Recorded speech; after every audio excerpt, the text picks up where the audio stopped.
हाय, मेरा नाम जोई है। मैं एक चीयरलीडर हूँ। हमने हाल ही में अपनी स्कूल टीम को सपोर्ट करने के लिए फुटबॉल कंपटीशन में परफॉर्म किया था। हमें टीवी पर भी दिखाया गया था। लेकिन जैसे ही मैं घर आई, मुझे सबसे पहले अपने पेरेंट्स के डरे हुए चेहरे दिखाई दिए। मेरी मॉम की बड़ी बहन ने कॉल किया था। वो बहुत स्ट्रिक्ट थी और उन्हें बर्दाश्त करना बहुत मुश्किल था। उन्होंने पूरी लाइफ टीचर का काम किया था। मेरी मॉम हमेशा उनसे डरती थी। हम अलग अलग शहर में रहते थे, लेकिन अब आंटी थोड़े टाइम के लिए हमारे साथ रहने आ रही थी। I was also terrified। मैं बचपन से ही उनसे बहुत कम मिली थी, लेकिन वो कुछ मीटिंग्स मुझे आज तक याद है, क्योंकि उनसे मिलना किसी बुरे सपने से कम नहीं था। मेरे पेरेंट्स और मैंने डिसाइड किया कि किसी भी तरह के कॉन्फ्लिक्ट्स को अवॉइड करने के लिए उनके सामने मैं आज्ञाकारी लड़की बनने का नाटक करूंगी। मैं सिंपल कपड़े पहनती थी और घर की साफ सफाई करती थी, लेकिन फिर भी मेरी आंटी उनमें से कोई ना कोई नुक्स तो निकाल ही देती थी। बर्तन पर दाग क्यों लगे हुए हैं? और ये मेरा जोई, तुमने इतनी गंदी नेल पॉलिश क्यों लगाई हुई है? मैं बस अपने दांत पीसते रह जाती थी और मेरा मन होता था कि मैं उन्हें कुछ उल्टा जवाब दे दूं। अगले दिन मेरे गले में बहुत दर्द हो रहा था और बुखार भी था, इसलिए मैं स्कूल नहीं गई। ऑफ कोर्स मेरी आंटी ने तुरंत मुझे बताना शुरू कर दिया कि मुझे बेटर होने के लिए क्या करना चाहिए। हर fruit drinks and bitter teas just made me सिक।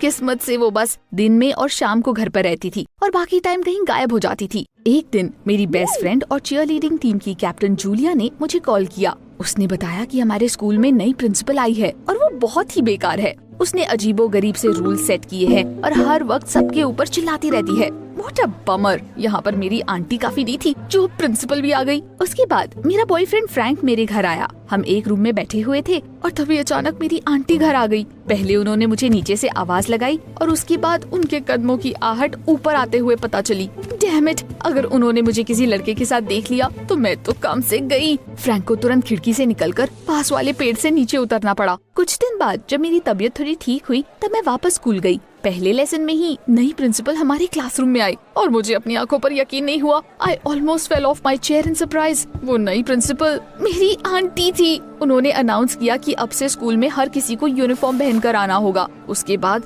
उन्होंने हमें कुछ कपड़े दिए। वो देखकर सारी लड़कियों का मुंह बन गया। द यूनिफॉर्म वाज टेरिबली अगली। लड़कों ने भी मान लिया कि वो यूनिफॉर्म बहुत घटिया है। ब्रेक के दौरान सब लोग नए रूल्स के बारे में ही बात कर रहे थे। असल में हमारी प्रिंसिपल ने केवल नई यूनिफॉर्म इंट्रोड्यूस नहीं की थी। जरा सोचिए, उन्होंने चीयरलीडिंग क्लब भी बंद कर दिया था। सारी लड़कियां गुस्से में थी, खास करके जूलिया। उसने कहा कि हम प्रोटेस्ट के तौर पर स्कूल में मिनी स्कर्ट्स पहनकर आएंगे। सारी चीयरलीडर्स ने उसे सपोर्ट किया, लेकिन मैं शांत थी। मुझे समझ नहीं आ रहा था कि मैं क्या करूं। एक तरफ मैं अपनी आंटी के सामने अच्छी लड़की बनने का नाटक कर रही थी ताकि मेरे पेरेंट्स को कोई परेशानी ना हो। वहीं दूसरी तरफ मैं अपने दोस्तों से आर्ग्यू भी नहीं करना चाहती थी। अब तक किसी को ये आइडिया तक नहीं था कि नई प्रिंसिपल मेरी रिलेटिव है, लेकिन अगर उन्हें ये बात पता चलती तो मैं अलग ही मुसीबत में पड़ जाती। अगले दिन मैं यूनिफॉर्म पहनकर स्कूल आई। ऑफ कोर्स मेरी सारी फ्रेंड्स तुरंत मेरे ऊपर झपट पड़ी। वो मुझसे बहुत गुस्सा थी और उन्होंने बोला कि मैंने उनका साथ नहीं दिया। हम हॉलवे में बातें कर रहे थे और तभी अचानक प्रिंसिपल हमारे पास आ गई। Why aren't you all wearing your uniforms? लड़कियों ने तुरंत बोल दिया कि वो यूनिफॉर्म्स नहीं पहनेगी। इसीलिए प्रिंसिपल उनके ऊपर खूब चिल्लाई और पनिशमेंट के तौर पर स्कूल के बाद हर दिन क्लासरूम्स की साफ सफाई करने को बोल दिया। नई प्रिंसिपल ने एक ही हफ्ते में पूरे स्कूल को अपना दुश्मन बना लिया था। जैसे ही कोई रूल्स तोड़ता तो वो तुरंत आकर उनके ऊपर खड़ी हो जाती। ऐसा लगता था जैसे वो रूल्स ब्रेक करने वालों को सूंघ लेती है। जूलिया की लीडरशिप में चीयरलीडर्स ने उनसे छुटकारा पाने का एक प्लान बनाना शुरू कर दिया था। यूनिफॉर्म वाली बात को लेकर अब तक वो मुझसे नाराज थी, लेकिन अभी भी वो मेरे और फ्रैंक के साथ हैंग आउट करती थी। सबने तय किया कि क्योंकि प्रिंसिपल इतनी सख्त थी, इसीलिए हमें उनके सारे रूल्स ब्रेक करके उन्हें इतना पागल कर देना होगा कि उनसे ये बर्दाश्त ना हो और वो वहाँ से चली जाए। एक रात मेरे कुछ क्लासमेट स्कूल के अंदर घुस गए। उन्होंने प्रिंसिपल के ऑफिस के बगल वाली वॉल्स पर ग्राफिटी बनानी शुरू कर दी और दरवाजे पर उनका फोटोशॉप पोर्ट्रेट वाला पोस्टर लटका दिया। सुबह के वक्त जब प्रिंसिपल ने वो देखा तो आग बबूला हो गई। उन्होंने उन आर्टिस्ट को ढूंढकर उनसे सब कुछ साफ करवाया। उन्हें इतनी जल्दी कैसे पता चला कि ये लोग कौन थे? जल्दी ही जूलिया ने एक नया आइडिया सोचा। हमने चोरी से कैमरा पर प्रिंसिपल को रिकॉर्ड किया, उस वीडियो का फनी एडिट बनाया, उसमें ट्रेंडिंग म्यूजिक डाला और उसके बाद टिकटॉक के ऊपर पोस्ट कर दिया। वो वीडियो तुरंत वायरल हो गया और हमारी प्रिंसिपल मीम बन गई। हमारे कंप्यूटर जीनियस ने वो वीडियो स्कूल की वेबसाइट पर डाल दिया और उसे हटाना इम्पॉसिबल था। आपको देखना चाहिए था। उस वक्त मेरी आंटी इतनी ज्यादा गुस्सा थी और हम उनके ऊपर इतना ज्यादा हंस रहे थे कि क्या बताऊं। लेकिन जल्दी ही उन्हें पता चल गया कि ये सब किसकी गलती थी। She threatened the genius with serious problems and उसके बाद he had to remove the video from the website। हम एक बार फिर से सोच में पड़ गए कि उन्हें रूल्स तोड़ने वालों के बारे में कैसे इतनी जल्दी पता चल जाता है। जूलिया ने डिसाइड किया कि चाहे जो हो जाए हम चीयरलीडिंग नहीं छोड़ेंगे। हर दिन क्लासेस के बाद प्रिंसिपल के स्कूल से जाने के बाद हम जिम में ट्रेनिंग करते थे। मैं अक्सर प्रैक्टिस मिस कर देती थी ताकि मेरी आंटी को कुछ पता ना चल जाए। इसकी वजह से मेरी फ्रेंड्स के साथ मेरे रिश्ते थोड़े खराब हो गए थे। मैं उसकी वजह से परेशान थी, लेकिन मुझे समझ नहीं आ रहा था कि ये सब मैं कैसे ठीक करूं। फ्रैंक अक्सर चीयरलीडर्स के साथ जिम में वर्कआउट करता था और उस नर्डी चार्ली की भी हेल्प करता था। एक दिन चीयरलीडर्स को एक नया आइडिया सूझा। जूलिया ने अपने फोन पर स्कूल बेल का साउंड रिकॉर्ड कर लिया और हॉलवे में एक ब्लूटूथ स्पीकर छिपा दिया। उसके बाद वो क्लासेस डिस्टर्ब करने के लिए बीच में उसे चालू कर देती थी। The school was a mess. Principal झल्ला गई थी और उन्हें समझ नहीं आ रहा था कि ये सब क्या चल रहा है। लेकिन आखिर में उन्हें स्पीकर मिल गया और उन्होंने एक बार फिर से लड़कियों को पनिशमेंट दे दी। घर जाते ही वहाँ पर भी मुझे एक और सरप्राइज मिल गया। मेरी आंटी ने मेरे पेरेंट्स से बात करके उनसे कहा कि मैं और मेरे क्लासमेट्स बिल्कुल आउट ऑफ कंट्रोल हो गए हैं। You have to focus on raising Joey. She has to be grounded right now. मैंने देखा कि डैड आंटी से कितना ज्यादा चिढ़ गए थे, लेकिन उन्होंने मॉम की वजह से उनसे कुछ नहीं बोला क्योंकि वो उनसे बहस नहीं करना चाहती थी।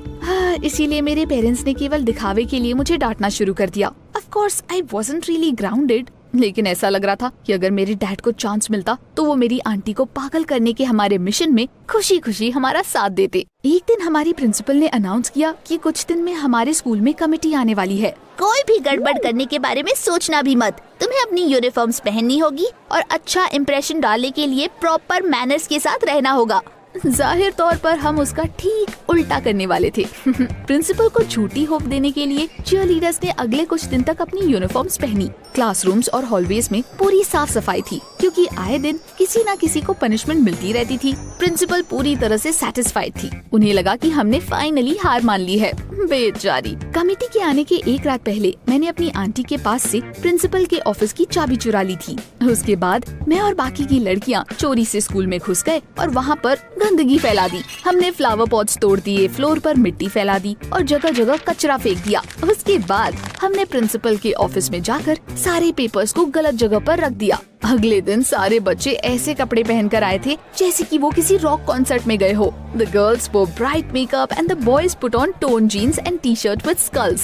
जैसे ही कमेटी स्कूल आई, हमने स्पीकर पर हेवी मेटल बजाना शुरू कर दिया। कमेटी वाले बिल्कुल शॉक थे। प्रिंसिपल का मुंह खुला का खुला रह गया। वो गुस्से से लाल हो गई थी और उन्हें समझ नहीं आ रहा था कि आखिर हमसे बोले क्या। हमने तो ऐसे ही रिएक्शन की उम्मीद की थी। कमेटी के मेंबर्स ने प्रिंसिपल को अकेले में बात करने के लिए बुलाया और गुस्से में उनके ऑफिस से निकल आए। Yippee, we did it. खुशी के मारे चीयरलीडर्स ने हॉलवे में डांस करना शुरू कर दिया। मैं भी बहुत खुश थी। अगर मेरी आंटी को नौकरी से निकाल दिया जाता तो शायद वो फाइनली हमारे घर से वापस चली जाती। स्कूल के बाद फ्रैंक ने मुझे वॉक पर चलने के लिए इनवाइट किया। हमने कैफे में हैंग आउट किया। उसके बाद हम पार्क गए। हम एक बेंच पर बैठकर किस कर रहे थे, तभी अचानक मुझे मेरी आंटी की आवाज सुनाई दी। वो बहुत गुस्से में थी।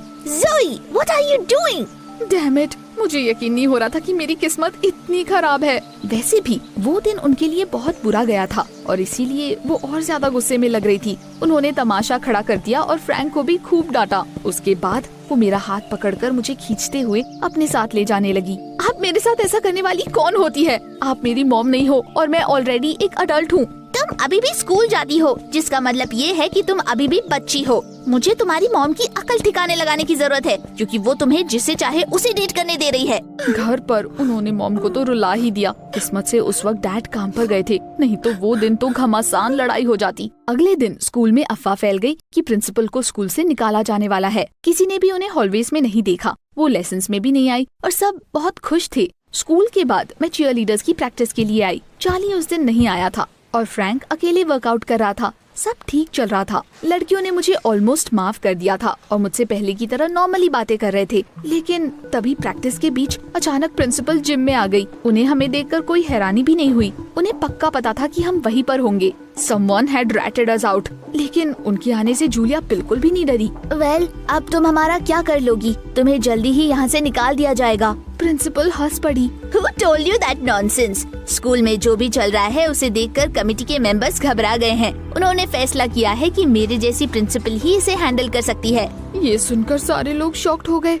So we had been wrong? हमें कामयाबी नहीं मिली और वो रुकने वाली थी। अचानक प्रिंसिपल ने मेरी तरफ देखा और वही किया जिसका मुझे सबसे ज्यादा डर था। जोई, मैं तुम्हारा ये बिहेवियर बर्दाश्त बिल्कुल नहीं कर सकती। कल तुम किसी लड़के को किस कर रही थी और आज पम पम्स लेकर मिनी स्कर्ट में यहाँ पर उछल रही हो। My knee should not act like this. पूरे जिम में सन्नाटा छा गया। सब मुझे देख रहे थे और मुझे बहुत बुरा लग रहा था। काश उस वक्त धरती फट जाती और मैं उसके अंदर समा जाती। प्रिंसिपल के जाने के बाद सारी लड़कियां मुझे घेर कर खड़ी हो गई और मुझ पर झूठ बोलने का इल्जाम लगाना शुरू कर दिया। यू ट्रेटर, तुम ही अपनी आंटी से हमारी जासूसी करती होगी, इसलिए उन्हें हमेशा हमारी चाल का पता चल जाता है। यार ऐसा कुछ भी नहीं है। हाँ वो मेरी आंटी है, लेकिन तुम लोगों की तरह ही मैं भी चाहती हूँ कि वो यहाँ से चली जाए। फ्रैंक के अलावा किसी ने मेरा यकीन नहीं किया। मेरे फ्रेंड्स ने मुझे बॉयकॉट कर दिया, लेकिन मेरा बॉयफ्रेंड अभी भी मेरे साथ खड़ा था। पार्क वाले तमाशे के बाद उसने पहले ही सब कुछ गेस कर लिया था। मैं खुद को रोक ही नहीं पाई और स्कूल के पोर्च पर जाकर जोर जोर से रोने लगी। फ्रैंक ने मुझे गले लगाकर दिलासा दिया।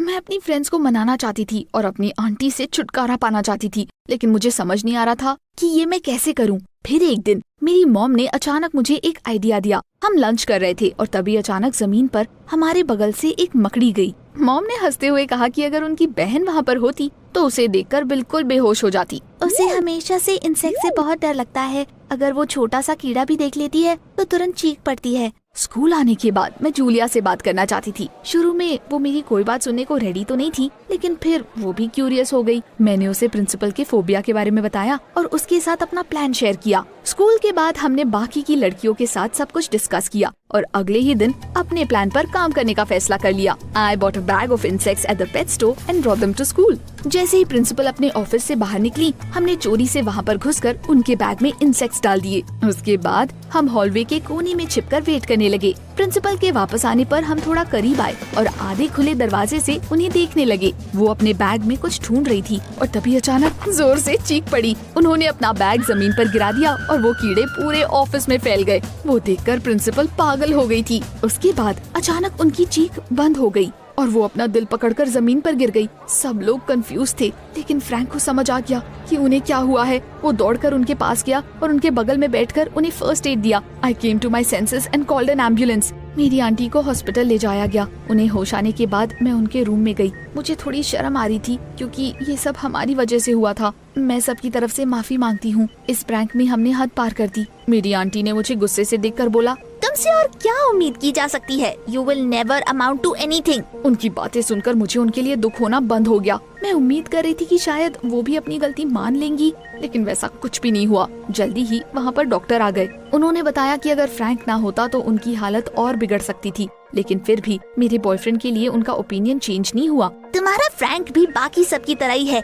तुम लोगों में बस एक ही अच्छा लड़का है, चार्ली। वो बड़ा होकर जरूर कुछ बनेगा। मैं परेशान हो गई। चार्ली? उसका इस सब से क्या लेना देना? वो अकेला ही ऐसा था जो तुम्हारी नॉनसेंस में पार्ट नहीं लेता था। He even helped me and told me every time someone broke rules. तो वो हमारी जासूसी करता था। वाओ, चार्ली, जबकि फ्रैंक उसकी वर्कआउट में हेल्प करता था। डॉक्टर ने कहा कि मेरी आंटी को अभी स्ट्रेस नहीं लेना चाहिए। उन्हें कम से कम 1 महीने तक प्रॉपर रेस्ट की जरूरत है। हॉस्पिटल से डिस्चार्ज होने के बाद वो जाने वाली थी। आई वॉज क्यूरियस, इसलिए मैंने उनसे पूछा कि क्या अब वो हमारे स्कूल में वापस नहीं आएंगी? बिल्कुल भी नहीं। Your principal just went on vacation and asked me to fill in for her. हम पुराने फ्रेंड्स हैं। उनके वापस आने तक कोई टीचर प्रिंसिपल के तौर पर काम करेगा, बिकॉज मैं इससे ज्यादा बर्दाश्त बिल्कुल नहीं कर सकती हूँ। ओह, तो मेरी आंटी सिर्फ हमसे मिलने आई थी? वो अपनी फ्रेंड की हेल्प करना चाहती थी। बाय द वे, उम्मीद करती हूँ कि तुम्हारा चीयर लीडिंग क्लब बंद ही रहेगा। मैंने टीवी पर तुम्हारी परफॉर्मेंस देखी थी और तभी फैसला कर लिया था कि मेरा स्कूल इतनी घटिया चीजों के लिए तो बिल्कुल भी नहीं जाना जाएगा। ओह, तो उन्होंने ब्रॉडकास्ट भी देखा था, तो इसीलिए उन्होंने आते ही हमारा क्लब बंद कर दिया। जाने से पहले मेरी आंटी ने मेरे पेरेंट्स को मुझे कंट्रोल में रखने के लिए बोला। मॉम ऑलमोस्ट दोबारा रोने लगी थी और अब मुझसे ये सब भी बर्दाश्त नहीं हो रहा था। जरा देखिए, आपने कितने लोगों को अपना दुश्मन बना लिया है। What if you are the problem and not everybody else? आप ना हिटलर से भी ज्यादा बुरी हो और चीयरलीडिंग में कोई बुराई नहीं है। ये सुनकर आंटी का मुंह खुला का खुला रह गया। उन्होंने थोड़ी देर तक मुझे शॉक्ड होकर देखा और फिर मेरे पेरेंट्स से बोला, सुना तुमने ये क्या बोल रही है? मैंने तुम्हें पहले ही वार्न किया था। ये सब तुम्हारी परवरिश का नतीजा है। तुमने इसे कुछ ज्यादा ही छूट दे दी है। अचानक मेरे डैड बोल पड़े, बस बहुत हुआ। We've been patient for such a long time. मेरी बेटी बिल्कुल सही बोल रही है। उम्मीद है हम दोबारा जल्दी नहीं मिलेंगे। Have a nice day. मेरी आंटी अपसेट हो गई और मेरी मॉम की तरफ देखने लगी, लेकिन मॉम ने हमको हैरान कर दिया। हमेशा की तरह शांत रहने और उनकी हर बात मानने के बजाय इस बार उन्होंने हमारी साइड ली। आई नो कि हम रिलेटिव्स हैं, लेकिन आपको हमारी फैमिली के मामलों से दूर रहना चाहिए। We have our own life here. मेरी आंटी बहुत गुस्से में थी और उन्होंने कहा कि हम अनग्रेटफुल है और उनकी मदद के बिना कुछ नहीं कर पाएंगे। लेकिन फिर डैड ने उन्हें तुरंत बाहर का रास्ता दिखा दिया। इतने हफ्तों में पहली बार मैंने चैन की सांस ली। स्कूल में मैंने फ्रैंक को चार्ली के बारे में सब कुछ बता दिया। उसने उससे इस बारे में पूछा और उस गद्दार ने सब कुछ कबूल भी कर दिया। वो नई प्रिंसिपल की नजरों में अच्छा बनकर रहना चाहता था, इसीलिए हमारी उनसे चुगली करता था। I made up with Julia and the other girls. हमारा चीयरलीडिंग क्लब फिर से खुल गया और मैं अभी भी उसकी मेंबर हूँ। अब हमारी आंटी हमें कॉल नहीं करती और हमें इस बात की काफी खुशी है। Do you know any people as unbearable as my aunt? हमें नीचे कमेंट्स में बताएं।